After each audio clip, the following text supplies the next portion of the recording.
Good morning, everybody. Welcome to the Hardcore Mortgage Real Estate Business Show podcast. Today is March 31st, 2021. And we are Capital Mortgage Funding, brought to you by Fairway Independent Mortgage Corporation, Equal Housing Lender. And as always, we have two of the best mortgage loan originators in the country, top 1% of all originators in the United States, Becky Alley and John Kolb. Good morning, Becky Alley. How are you today? I'm pretty fantastic. Thank you for asking. And we have Mr. John Kolb. Mr. John Kolb, go green. How are we doing today, buddy? Go white, buddy. Everybody's doing good. So thanks for having us. We're going to get into a couple things. The show's produced by Roberto Beauchesne, our producer director. He is behind the curtain, pressing all the buttons and doing what he does to make sure we come out loud and clear. Today being March 31st, 2021. We're a little over a year since the pandemic, since the shutdown, since everybody had to work from home. But you know what, Becky Alley, the purchase market right now, home purchase market madness, as we like to say. And I'm going to share something with you and John that you might have heard about, you might not have heard about. It just happened yesterday. This is just, it illustrates how crazy the purchase market is around the United States. Yes, here in Michigan as well.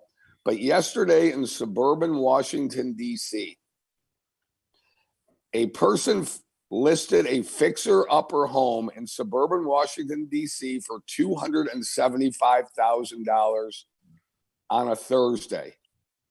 By Sunday evening, Becky Alley, she had 88 offers. 88 offers on a listing of $275,000. That's shocking in and of itself. More shocking, 76 of the 88 offers. Can you imagine 88 offers? 76 of the 88 offers were all cash. All cash. Yeah. And she said 15 of the offers were sight unseen. Like people didn't ever even saw the house. They just were putting in offers. Now, the PS to the story is that the house sold for $460,000, a 70% increase of the asking price. Now, does that not illustrate what is going on, Becky Alley, in home purchases right now? And dial it in for us on your purchase transactions, just knowing just 88 offers. I mean, that's crazy when you get 8 to 10 offers and that's happening in our market. Dial it in for us. Dial it in. So let people know what you're going through and your buyers are going through. Well, clearly in Washington, it's no different than Michigan, with the 411 offers on one house, right? Obviously, there's clearly a shortage of inventory in every state right now. And I actually just had a conversation with a real estate agent last night about where are all of these people coming up with cash, right? More cash offers than anyone has ever seen. And everyone, like in my entire life, their entire life, you're talking about going in Michigan, we're not seeing $200,000 over asking. Okay.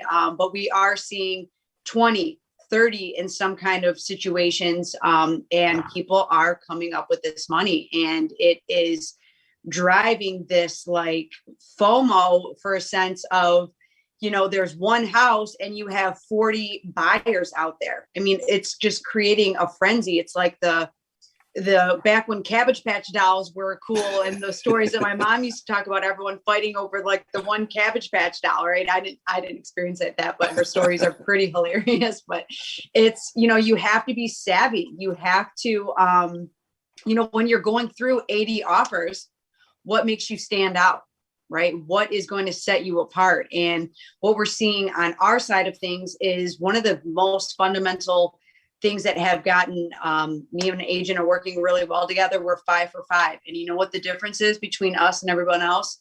Communication. Just a simple, fundamental, no sorcery, no trickery. It's basic offers, but our communication is on point. And that's what's helped our buyers kind of step aside from everyone else. Yeah. John Kolb, 88 offers, 76 cash, 15 sight unseen. Dial it in for me. Help me understand what's going on in your world. if you're going to offer $185,000 over the purchase price of a home, why do you need us? You don't need a mortgage, because you know what? That's going to put a mortgage company in a bad position if that house does not ever get to the $475,000 value. So you don't need a mortgage company. You'll probably be hard pressed to find a lender that will let you purchase a home for $185,000 more than what it's going for. But we are fortunate that we are not in that situation in Michigan yet.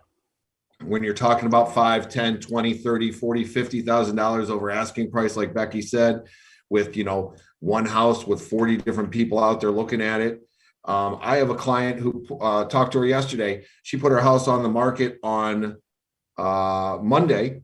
She had people peeking into her windows because they weren't able to schedule appointments yet. So they were just showing up at the house, peeking in the windows to see if it's something they wanted to pursue. I mean, it is like Becky said, when they were Cabbage Patch, I was alive during Cabbage Patch era. I personally never played with Cabbage Patch dolls, thank goodness. But it's not what I heard. I do remember the craze that went through my house with my sister and the neighborhood. This is a new craze. It's something's got to give, but hey, it is what it is, and we'll get through it.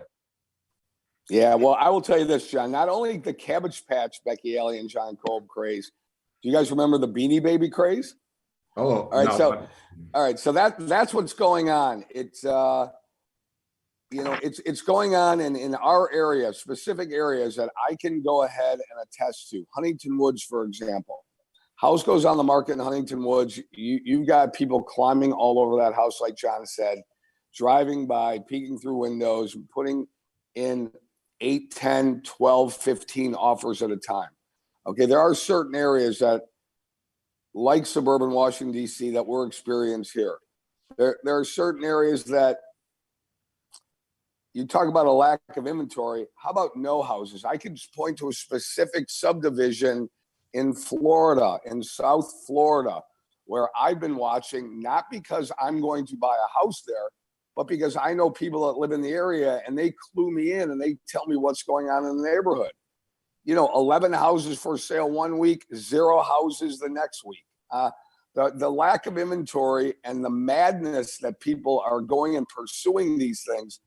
Why is there such a pent up demand? Last year we talked about, listen, the world basically got shut down last year. Here in the state of Michigan, realtors could not sell houses really in April and May. Yes, in person, we did not know what the effects of COVID were going to be. So basically, the real estate community, except for mortgage banking, was deemed non-essential. We were deemed essential because we were part of the financial world when funding transactions, whatever the transactions were. Then on May 8th, the governor came out and said, realtors are essential. And then you saw everything go into place on June 1st, and it's carried over, Becky Alley, to now. It's carried over. We did not have, with the exception of maybe 2 weeks in December or a week between Christmas and New Year's, and then maybe the first week of January, there was no slow time in the home purchase market. Then you couple that with very low interest rates. So mortgage applications there were a plethora of mortgage applications. It was going crazy in our industry. How did you, Becky, handle it with your team, you and John Kolb being in the top 1% of all mortgage originators in the country, certainly a top in this area? Many awards both you and John have been afforded. But tell me, what makes you stand apart, you and your team, when you're in the middle of a housing craze, a housing purchase market madness? What makes you say great communication, but you want to know something? Let me be devil's advocate for you. If you don't have good communication with everybody these days in any industry, how can you be successful? So there has to be something else, Becky. It has to be the way that you have your relationships and just the honesty that you put forth. I just don't worry about what other people are doing. I'm kind of stay in my lane. I focus on what I'm focusing on. I want my people to do the best that they can do. And I want everyone to feel like we have nothing better to do than talk to you at 11 o'clock at night. There was a lot of really, really late nights, obviously, to keep up with that influx of business. And that's fine. I mean, it comes with the territory. I love what I do. So therefore it's not an issue for me to be logged in or hop on or what have you. And the people that I work closely with know that they can count on me to be gritty if we need to be gritty. And I'm going to get in the mud and we're going to get through the trenches and we're going to get that complicated file done. And anyone can do a layup file, whatever, but they're not afraid to send me those harder transactions too, because we love what we do. We get involved. Sometimes I feel like you have to throw buyers over the finish line because they sometimes self-sabotage themselves. But to me, communication is everything. And, just making sure that my people are trained in what the expectations are, because if you're not educating your clients up front, it's going to just, you're going to set them up to fail. Right. So I try to treat everyone as if I would want someone to treat my family. They didn't know anything else in the business. And I've lived like that since I started. And, it's helped, to my success. And again, no one else is my competition but myself. So I'm out here just doing the best we can and, getting everyone the lowest rates, locking them in. Like you said, there is a little bit of a slowdown in refis for whatever reason. I think that the purchase market has changed, since COVID. I feel like more people have thought about staying versus going, so I feel like there was a lot of cash out refinances where people were renovating their homes versus wanting to put it on the market. I think that also was a catalyst in possibly some lack of inventory, on top of the fact that, sellers don't want to get involved with the buyer's pool, right? They're going to sell their house in 2.5 seconds and have some creeper looking in their window like John's person, and then they're going to be right in the buyer's pool. So it's hard. It's, that's a scary thought if you think about it. So. Yeah, Becky, I love talking about you. I love talking about your team. I love talking about John and his team, our entire team here. And I know sometimes it can be uncomfortable talking about yourself. The bottom line is this: everybody talks about hard work. Everybody talks about what they're doing. But, when we live it every single day, when I know that you, Becky, are up at 7 and talking to clients and don't go to bed till 11. I'm not talking about going to bed. I'm talking about still talking to clients at 11 o'clock. I know, because that's what we're doing. Everybody can say they work hard, but I only know of a few people, and I'm proud to be associated with those people, that actually do work hard. A lot of people talk the talk, but they don't walk the walk. You and we certainly do that. And I'm certainly very, very proud of you, because every time we do a show, every time we come on and do a podcast, every time I get the opportunity to talk about you and your team, it comes from a place of experience, and it comes from not only my heart, but all the experiences that we've had together. John Kolb, I want you to talk about yourself. I know you don't like it either, but here's the bottom line. To be top 1% in the entire country, you have great support mechanisms. You have a great team, but you're the guy that makes it rain. You and Becky, you're the ones that make it rain for your team, and you've got to be in constant contact. The support mechanisms are great, but like Becky, talk about your relationships and what you do. Well, I mean, the relationships are the easy part, right? It's just being yourself and being a human being. Like Becky said, treating everybody like you would treat yourself. You would want to be treated how you would treat your family. But the hard part is making sure that you produce and act on that. So, when it comes to meeting with the expectation of our clients, we have a lot of products, processes and procedures that we have. And I am one of those people that, unlike Becky saying that she's, not worried about anybody else, I like to know what other people are doing, just in case there is a better process out there that we should be utilizing. So I do ask a lot of questions throughout the industry, throughout friends in the industry. Being in the business for 24 years, I've got a lot of people that I can just, call up and ask them how they do things and see if there's a better way to do it, because you can always improve on yourself.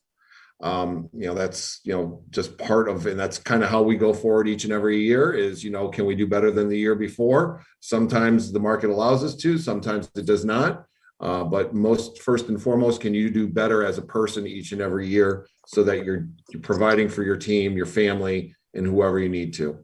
So it's like I said, easy part is the relationships with the clients and the realtors.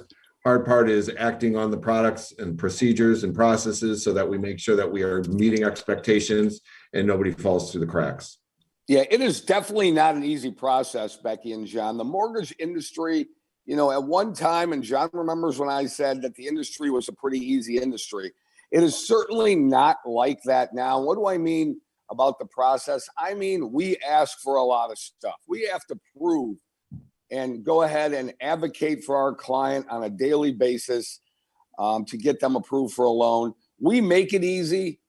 Only the people on the inside of the business really know what we go through, but we try to make it easy as possible. I'm going to ask the panel, Becky and John, one last question. You ready? Your clients, you have clients who work with a lot of buyers. They're out there. They're struggling to find a house, lack of inventory.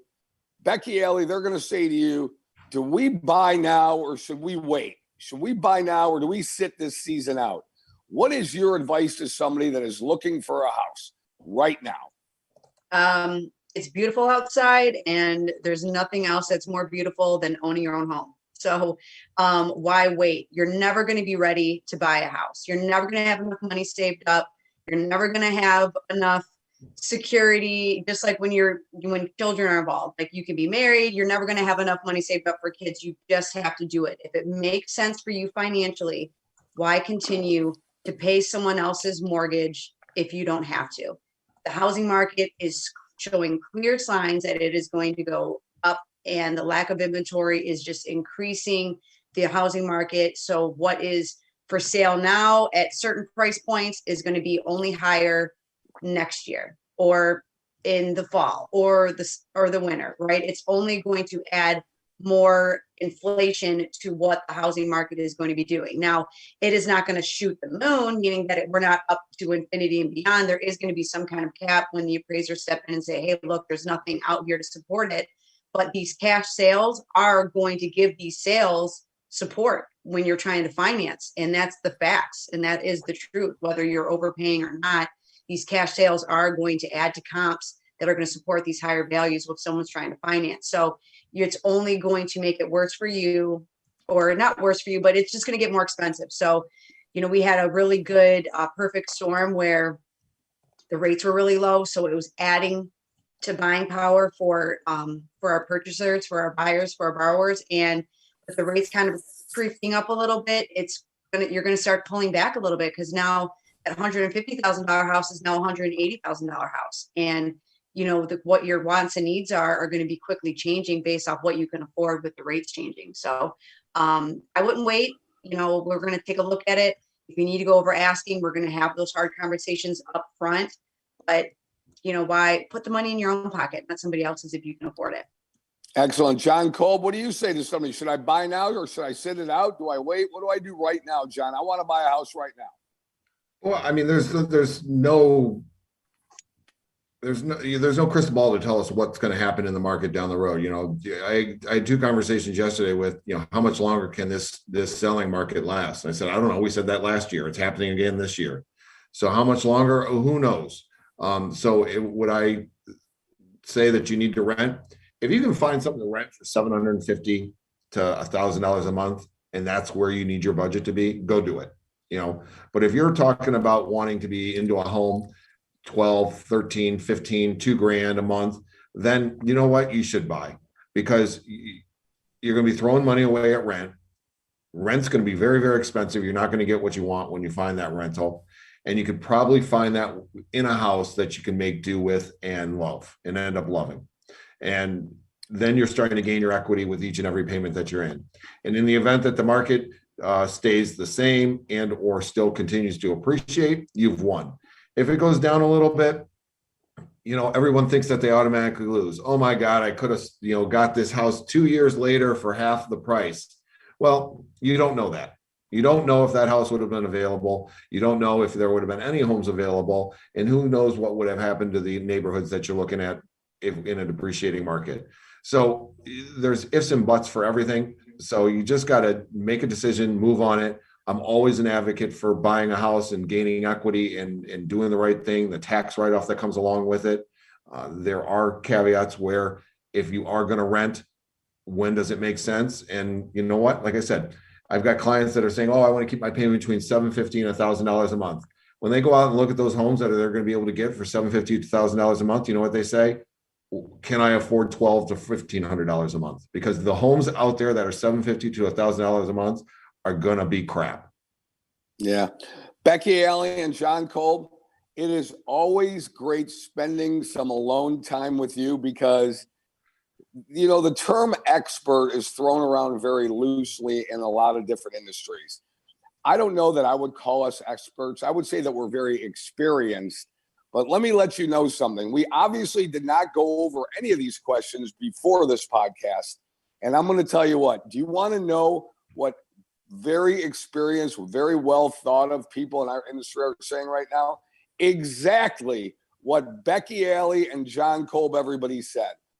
If you find a house now that you like and you can afford with interest rates being so low, you better jump on it and put an offer in on it because chances are it won't be there. We do know for certainty, Becky Alley and John Kolb, that mortgage rates are going to go up. They cannot stay in the mid threes or threes for the rest of eternity. You cannot. Okay, so our experts, we'll use that term loosely. We learn every day, as John said. We like to put our best foot forward every single day, and we're always learning. If you can afford a house, if you like it, put in an offer on it because it's going to be gone and interest rates are going to go up.